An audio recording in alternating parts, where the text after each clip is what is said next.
La voix. Non, c'est moi la voix. Nous sommes la voix. Nous sommes tous la voix des sans-voix. Bienvenue sur la radio des sans-voix dans l'émission Valeurs humaines.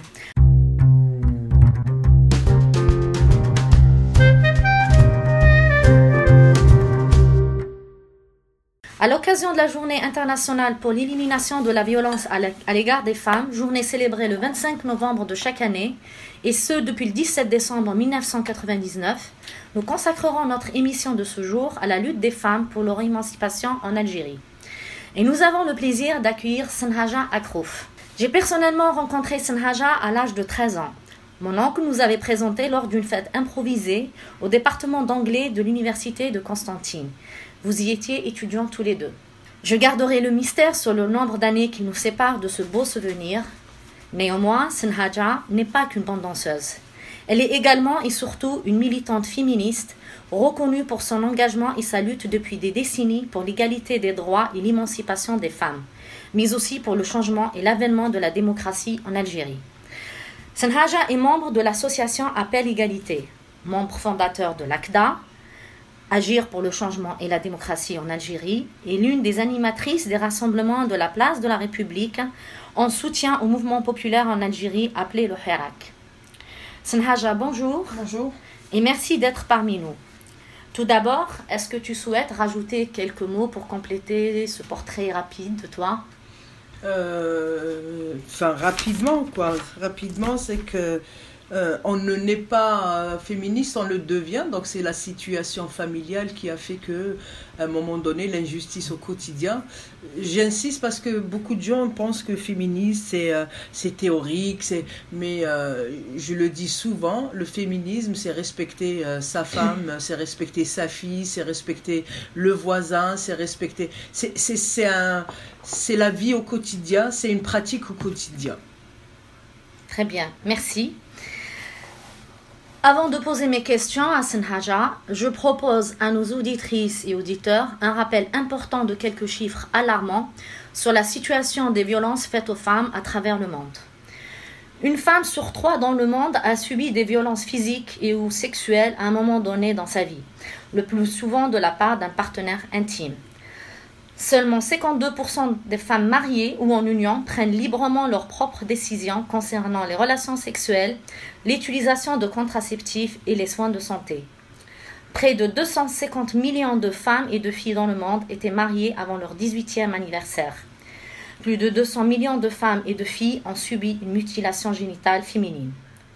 Une femme sur 2 tuée dans le monde a été assassinée par son partenaire ou sa famille en 2017. Tandis que seulement un homme sur 20 a été tué dans des circonstances similaires. 71% de toutes les victimes de la traite des êtres humains dans le monde sont des femmes et des filles. 3/4 d'entre elles sont exploitées sexuellement. Il est important également de rappeler qu'en Algérie, plus de 39 féminicides ont été commis depuis le début de cette année. Le viol et l'assassinat de Shaima Sadou, une jeune femme de 19 ans début d'octobre, a relancé le débat sur l'urgence de la lutte contre les violences faites aux femmes. Senhaja, toi qui as milité en Algérie en tant que féministe, quel regard portes-tu sur le combat des femmes pour lutter contre les violences qui leur sont faites, pour faire bouger les lignes, tant en matière d'objectifs du genre que d'organisation politique? Moi, ce que je trouve, le cas de Shaima, il y a des Shaima en Algérie, mais pas que. Pas que. Si on parle de l'oppression des femmes à travers le code de la famille, c'est peut-être spécifique aux pays musulmans. Mais sur la violence, sur les assassinats, ça c'est à la limite propre au monde entier, quoi. Je veux dire, les femmes qui meurent dans les pays occidentaux, certainement le nombre est beaucoup plus important vu la situation, vu les conditions liées au quotidien de ces femmes. Et ce qui est par contre intéressant dans notre cas en Algérie, c'est qu'on en parle aujourd'hui. On en parle. Avant, c'était quand une femme, et il y a eu des attouchements par l'oncle ou le cousin ou machin, c'était la honte. Combien de femmes se retrouvaient enceintes Je pense au livre de Rachid Boudjidra qui décrit très bien la situation, la répudiation. Combien de femmes se retrouvaient enceintes et elles ne pouvaient même pas le dire parce que c'était elles, à la limite, les fautives. C'est elles qui étaient responsables de ce qui se passe. Aujourd'hui, on passe, peut-être pas partout, hein, j'ai envie de dire, peut-être dans le fin fond de l'Algérie, ça existe encore, mais en tout cas, dans les grandes villes, cette honte a changé de camp. Et ça, c'est rien que quelque chose d'extraordinaire, que des femmes disent que j'ai été violée, qu'on le voit, le site des féministes algériennes, régulièrement, il y a des femmes qui témoignent pour dire j'ai été harcelée, etc. Et ça, c'est quelque chose, c'est un pas qui est énorme, parce que moi, quand j'ai commencé à militer il y a 30 ans, on était montré du doigt, limite, sinon on n'était pas les occidentalisés qui mettions la France, alors que tout ce qu'on disait, c'est qu'une femme qui habite, qui est maltraitée par son mari, qui se retrouve dans la rue, quels sont ses droits, à savoir le droit au logement, le droit à la dignité, et rien que ça, c'était évidemment, quand on veut tuer son chien, on dit qu'il a la rage. Donc, pour nous accuser d'occidentaliser, on nous sortait nous accusait de tous les maux. Et je pense qu'aujourd'hui, et il faut être objectif, c'est pas majoritaire le mouvement féministe. Hein. Et de toutes les façons, il n'a jamais été majoritaire, ni aux États-Unis, ni en Chine. Ça a toujours été une classe, pas forcément la bourgeoisie, mais en tout cas une classe éveillée pour... Beaucoup en Algérie, en tout cas le cas des féministes, beaucoup ont été plutôt scolarisés et qui ont appris à être autonomes et qui ont appris le principe, qu'est-ce que c'est l'autonomie économique, qui en fait qu'aujourd'hui, ces femmes-là existent et qui portent la douleur ou la souffrance des femmes qui ne peuvent pas le dire. Très bien. Et quel rôle ont joué les organisations féminines dans cette prise de conscience ? En fait, tu disais, effectivement, le sujet était tabou en Algérie, mais on voit aujourd'hui qu'on en parle de plus en plus, que les femmes sont enfin au devant de la scène et posent le problème des violences qui leur sont faites. Je pense que le fait que ça devienne une question pas taboue, c'est déjà un pas. Parce que la génération qui a 20 ans aujourd'hui, ça veut dire c'est la génération qui a grandi malheureusement dans les années noires. Hein. Mais il y avait pas beaucoup de débats politiques dans notre société, mais n'empêche que c'est ce qu'on se dit toujours, on dit toujours que c'est le cas de Harak, on reviendra peut-être plus tard, oui. On dit toujours que non, on n'a rien gagné, effectivement on n'a pas abrogé le code de la famille, il y a eu quand même des réformettes sur le code de la famille, mais ce qu'on sait c'est que notre combat il a porté ses fruits, parce que il y a eu des ML Haddad, il y a eu beaucoup de filles qui ont entre 20 ans et 30 ans, ça veut dire que ce qu'on a semé, il n'est pas parti comme ça dans l'air, et cette bataille, elle est portée par ces féministes jusqu'à aujourd'hui, dans leur maison, dans leur famille, parce que le travail ne se fait pas forcément dans les associations, parce que pendant 20 ans, les associations sont quasiment inexistantes pour des raisons politiques, mais économiques aussi, mais les gens ont fait le travail autour d'elles. Et puis il y a une chose importante à mon avis, les inconvénients de ce qu'on appelle les médias, les réseaux sociaux, etc. Il n'y a pas que des inconvénients. Un des avantages des réseaux sociaux, c'est le message d'Alger passe à écouter à Rdaya, il écoutait à Tindouf, et ça, c'est ce qu'elles essayent de faire, les associations moi je dirais pas féminines, parce qu'aujourd'hui elles se disent féministes. Il y a eu un débat, ouais. Elles se disent réellement, il y a eu un vrai débat, Effectivement, tu as raison, dans les années 90, beaucoup d'associations se disent féminines, mais aujourd'hui le débat a été tranché dans le mouvement des femmes en Algérie et elles se disent clairement féministes. Très bien. Et c'est une avancée importante. Les pouvoirs successifs en Algérie ont toujours revendiqué la légitimité historique pour prendre et garder le pouvoir. Quel lien peut-on faire avec le mépris auquel les femmes ont eu droit dans l'Algérie indépendante ? Comment expliquer le déni qui leur a été opposé pour changer leur statut malgré leurs sacrifices ? et leur participation pleine et entière dans la lutte pour la libération. Oui, ça c'est la question qui s'est toujours posée.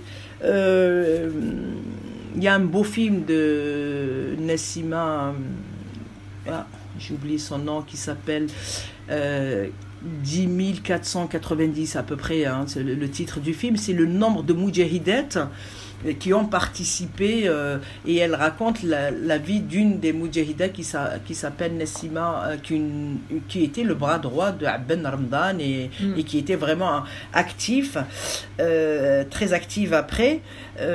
C'est le nombre de... si je donne le chiffre, c'était pas 3 ou 4 femmes comme ça, au hasard, perdues dans la nature, mais c'était vraiment un nombre assez important. Et en plus, c'était pas que des infirmières ou celles qui faisaient la marmite. Elles ont pris les armes. Et au lendemain de l'indépendance, on leur dit tout simplement, merci, vous rentrez chez vous. Ça, c'est le propre d'un État archaïque, macho. La preuve, moi je le dis, je l'assume, l'indépendance malheureusement n'a pas été réfléchie. D'ailleurs, 60 ans après, on le paye très très cher aujourd'hui. Et celles qui payent le plus cher que tout le monde, ce sont les femmes. Et en fait, ce pouvoir, les différents pouvoirs, à commencer de celui de Ben Bella, en passant celui de Boumedienne, en fait, ils avaient un pied dans la modernité. On regardait l'Europe, notamment l'Union soviétique, etc. Et un pied dans la tradition. Et à force d'avoir un pied là, un pied l'autre, on s'écarte et on n'a rien. Et donc, et ça c'est la question des mentalités. Mais il y a aussi la question des intérêts. Beaucoup d'hommes, jusqu'à aujourd'hui, au moment où on parle, c'est-à-dire en 2020, le 25 novembre, des dirigeants de partis démocratiques, pour ne citer personne, un des dirigeants en les élections de 91 ou celles de 89, j'ai un doute, les municipales ou les législatives, on a été voir un des dirigeants d'un parti se disant démocratique, pour parler de la parité, pour qu'il y ait un nombre important de femmes. Il nous a clairement répondu, ce n'est pas un défilé de mode. Ça, c'était un des rares partis qui revendiquait l'abrogation du Code de la famille. Je vous laisse deviner les partis conservateurs, les partis du pouvoir, etc. Donc, sur beaucoup de choses, et c'est pas que les islamistes, et c'est ça aussi le débat, c'est qu'il n'y a pas que les islamistes sur la question des femmes. L'archaïsme, il est même chez les hommes qui revendiquent l'abrogation du Code de la famille, et c'est ça qui est malheureux, qui nous empêche d'avancer beaucoup, qui nous empêche d'avancer parce que nous on n'a pas eu comme en Tunisie celui qui a écrit sur les droits des femmes en Tunisie, en Égypte, il y a eu ce qu'on appelle les militants de la Renaissance qui ont parlé des droits des femmes. On n'a pas eu l'équivalent. Oui. On n'a pas eu l'équivalent en Algérie, il faut dire la vérité.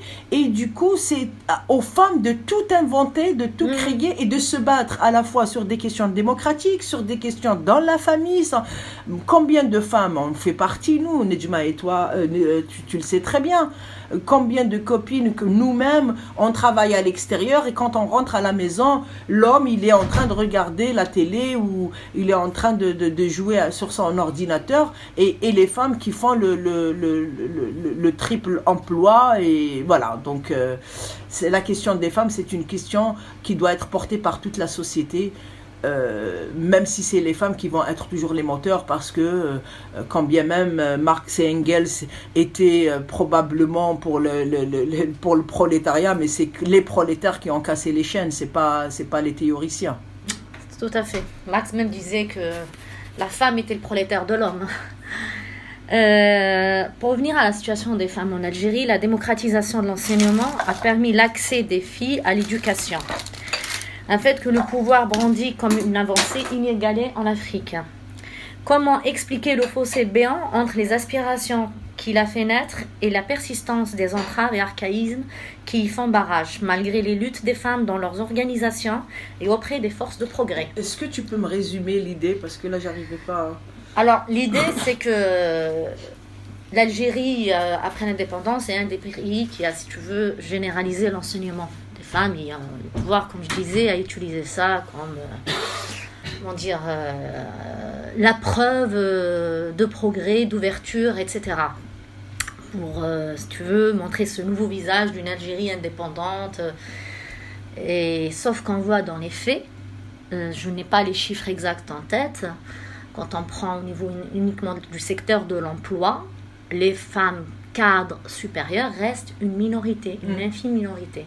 Donc, comment expliquer cette contradiction et la persistance des archaïsmes je comprends. malgré, soi-disant, cet effort fait au niveau de la démocratisation de l'enseignement? Parce que c'est ce que je disais, hein, c'était les différents dirigeants, ils avaient un pied dans ce qu'on appelle le conservatisme, et je pense que, enfin, c'est pour être honnête, je pense qu'il y avait cette intention de faire. Hein. Le problème, c'est que, je pense à Boumedienne, par exemple, ou en tout cas, pas forcément lui, mais l'après-indépendance, dans l'élan des révolutions en Afrique, ce qu'on appelle le mouvement libérateur au niveau mondial, il y a cette intention. Mais le problème, c'est que quand c'est pas des convictions, c'est pas c'est pas inscrit dans leur programme de tête, pas de programme de feuille de route qu'on appelle aujourd'hui le mot feuille de route qui revient, c'est dans leur feuille de route de leur tête, c'est un peu difficile.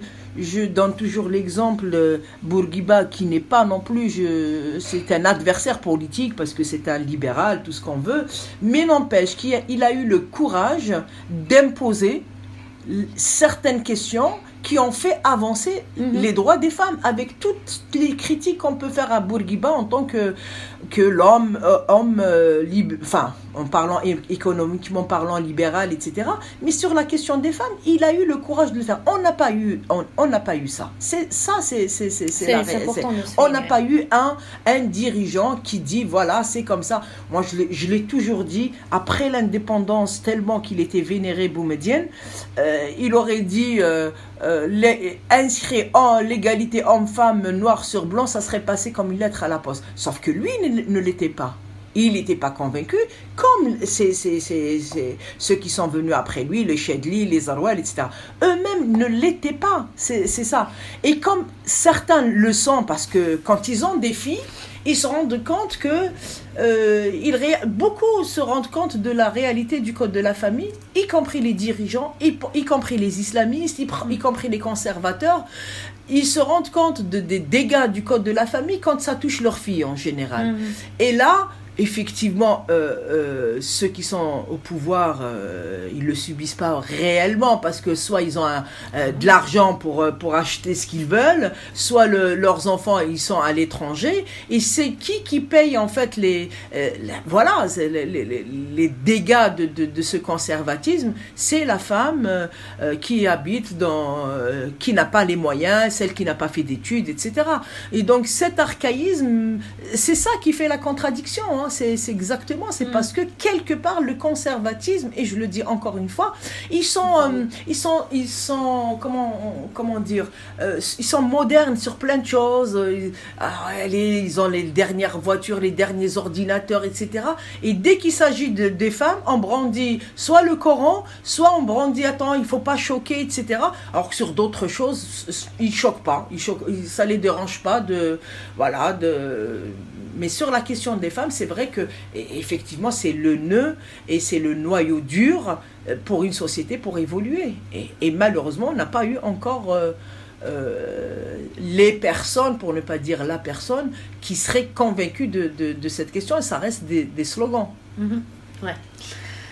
Pour revenir à ce qui se passe aujourd'hui en Algérie, tu as évoqué le Hirak, le mouvement populaire.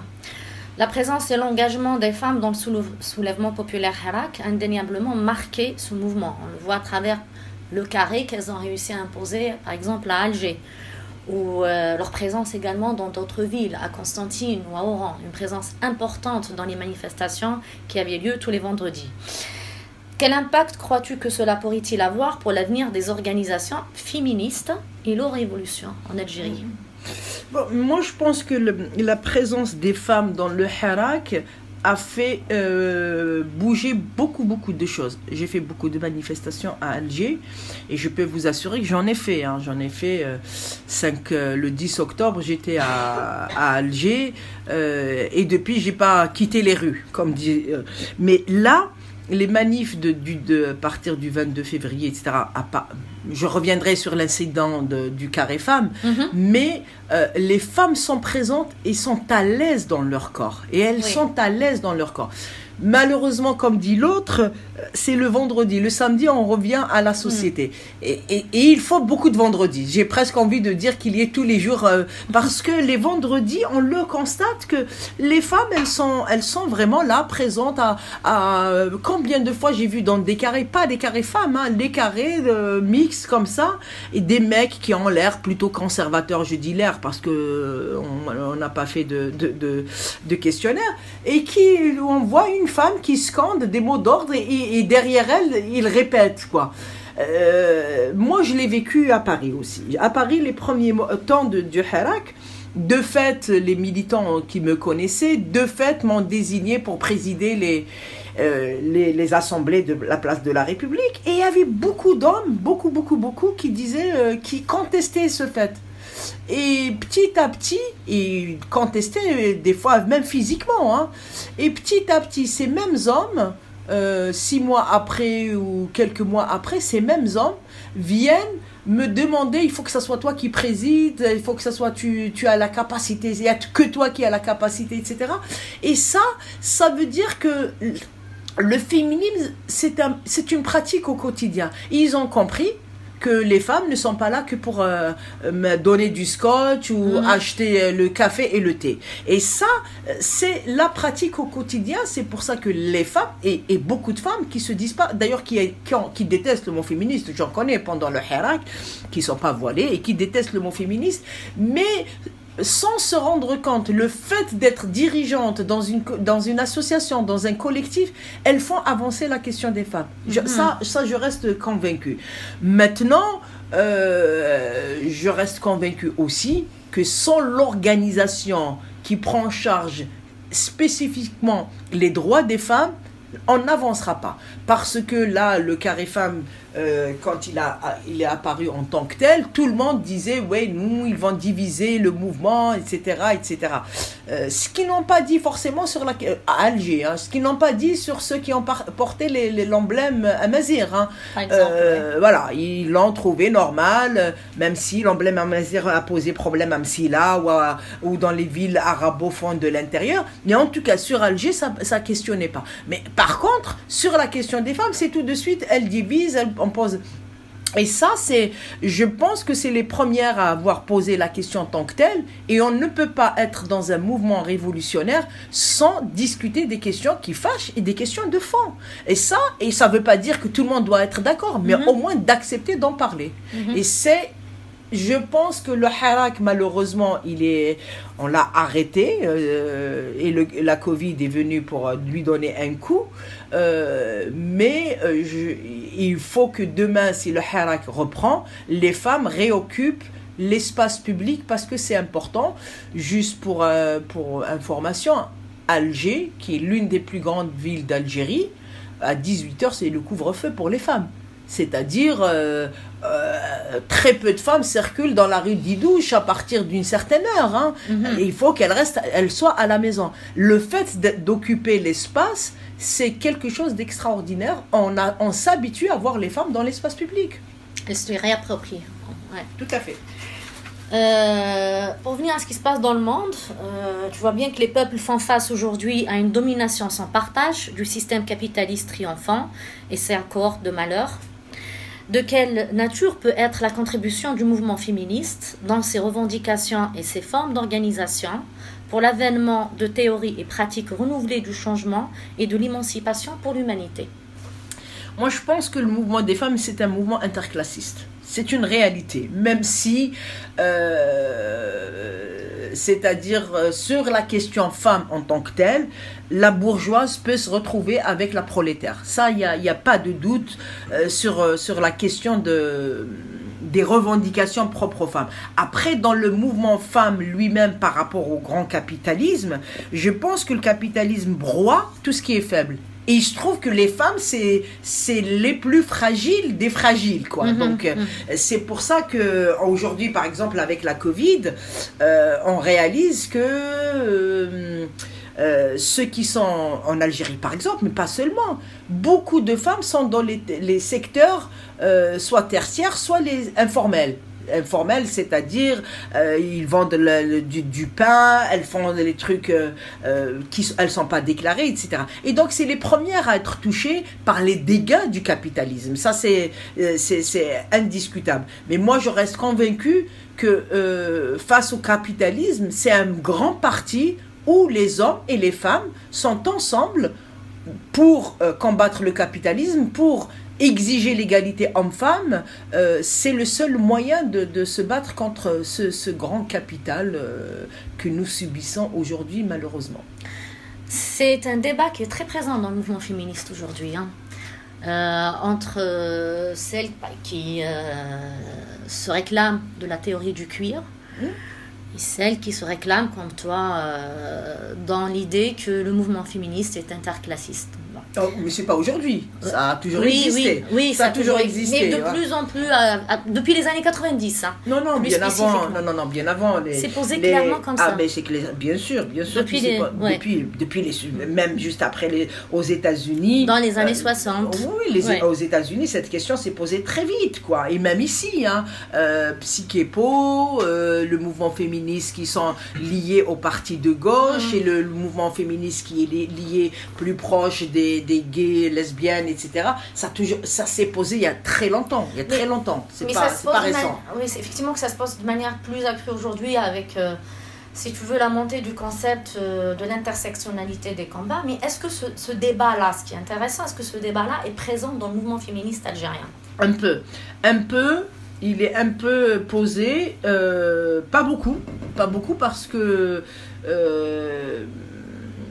on va dire le courant un peu radical où il faut vraiment que les femmes, de ce que je sais, je peux me tromper mais je ne crois pas, il est très minoritaire.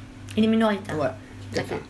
Mais c'est intéressant que le débat soit présent également. Ah oui, dans... oui, voilà. bien sûr. Enfin, ma dernière question. Les droits des femmes sont partout bafoués, y compris celui du droit à la vie. Certains y voient la faiblesse des revendications du genre. D'autres, l'insuffisance de l'articulation des revendications spécifiques à celles plus générales des forces du changement. Enfin, ceux qui imputent cette impasse à l'absence d'un paradigme global pour penser et orienter les luttes dont l'humanité serait aujourd'hui orpheline. Quelle est ta position sur le sujet ? Non, elles ne sont pas orphelines. Les femmes, elles sont partout, de plus en plus... Paradigme du changement. L'humanité a besoin, entre guillemets, certains posent la question de l'utopie. Un nouveau paradigme de changement... si tu veux une nouvelle théorie révolutionnaire, c'est un débat qui est présent. On se pose la question, après la chute du bloc de l'Est et l'URSS, est-ce qu'aujourd'hui nous sommes orphelins d'une nouvelle théorie révolutionnaire, de changement, etc. Et est-ce que c'est la raison pour laquelle, c'est une question qu'on peut se poser, les revendications féministes n'avancent pas et la question des femmes, finalement, on le voit à travers le monde, le statut des femmes. Moi, je ne suis pas d'accord. Les questions des féministes avancent quand même. C'est-à-dire quand on prend, pour des raisons peut-être des fois... les personnes ne sont pas forcément convaincues, mais MeToo, là, quand la question de viol, etc., quand une personne a commencé à dénoncer son patron ou son responsable, etc., et que ça a fait le tour du monde, et que beaucoup de gens se sont appropriés la revendication, je me dis que c'est pas vrai. La question des femmes, en tout cas, beaucoup de gens se l'approprient. Beaucoup de gens ont compris qu'il ne peut y avoir un monde juste sans qu'il y ait d'égalité entre hommes et femmes. Maintenant, comment l'emmener à la pratique? Je pense qu'on est dans quelque chose, dans une crise idéologique, dans une impasse. Ça, c'est une réalité. Il faut réfléchir. Moi qui suis marxiste, je dis, personnellement, je dis que celui qui a dit que le capitalisme, il lui restait que quelques années, c'est pas le cas, quoi. Il est en train de se développer de plus belle et d'une façon même plus sauvage, quoi. Alors, face à ça, il y a que l'organisation. Le problème qui se pose aujourd'hui, c'est une donnée réelle. C'est l'individualisme, c'est la débrouillardisme.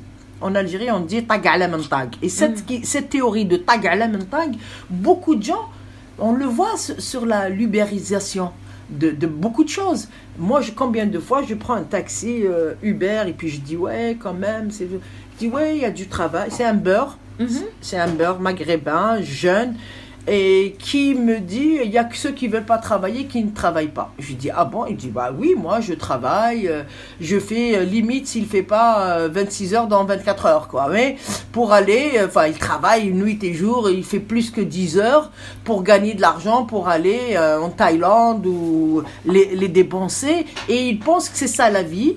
Sauf que je lui dis, tu sais mon fils, tu as 24 ans, mais dans 20 ans, tu auras un peu le double, et après tu auras le triple, et puis s'il n'y a pas un minimum de justice, de partage, tu ne pourras plus faire les 10 heures. Et c'est vrai, cette théorie de s'approprier la débrouillardise, beaucoup de gens, beaucoup de jeunes en tout cas, surtout avec l'informatique, et avec le télétravail, ça va aller très très vite, hein. Celui qui est le plus rapide, le plus débrouillard va écraser l'autre.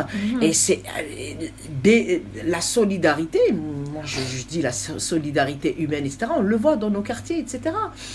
Il y a de moins en moins, on va vers... Moi, sincèrement, c'est un monde qui m'inquiète à ce niveau, hein. À ce niveau, ça c'est inquiétant.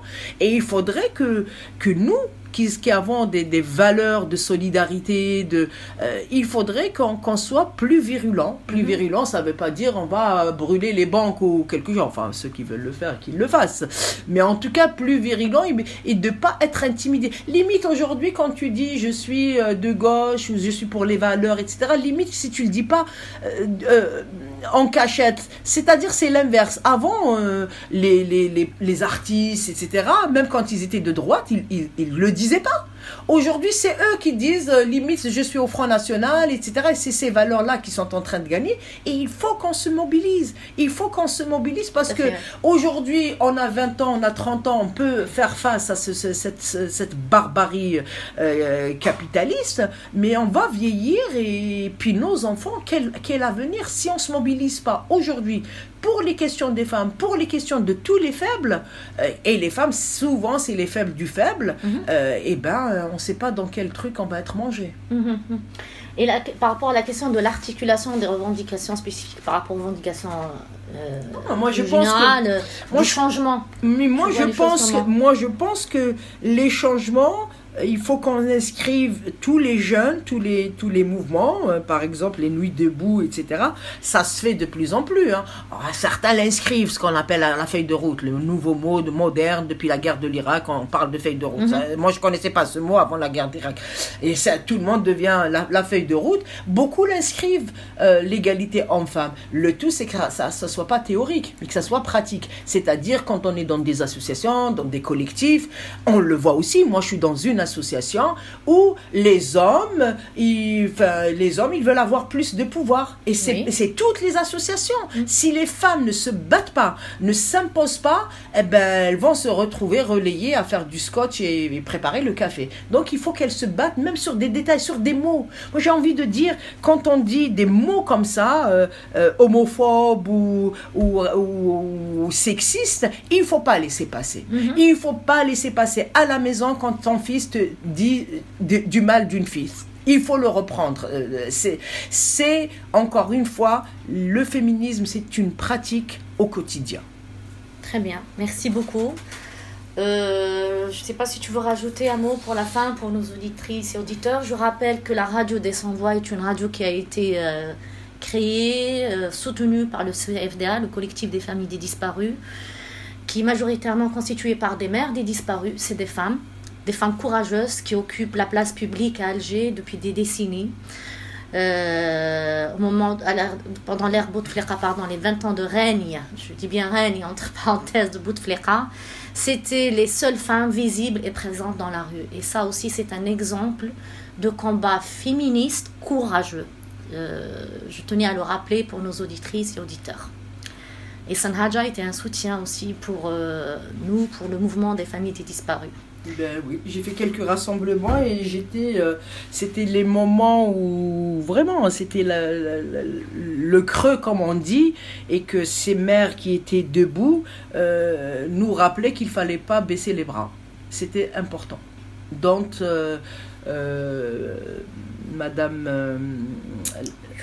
Madame Yous qui était qui vient nous quitter, quand on voit une dame âgée rester debout, on se dit il faut pas qu'on baisse les bras. Voilà, nous avons besoin de ça. Merci Sanhaja, merci à vous toutes pour l'écoute et à bientôt sur Radio des Sans Voix.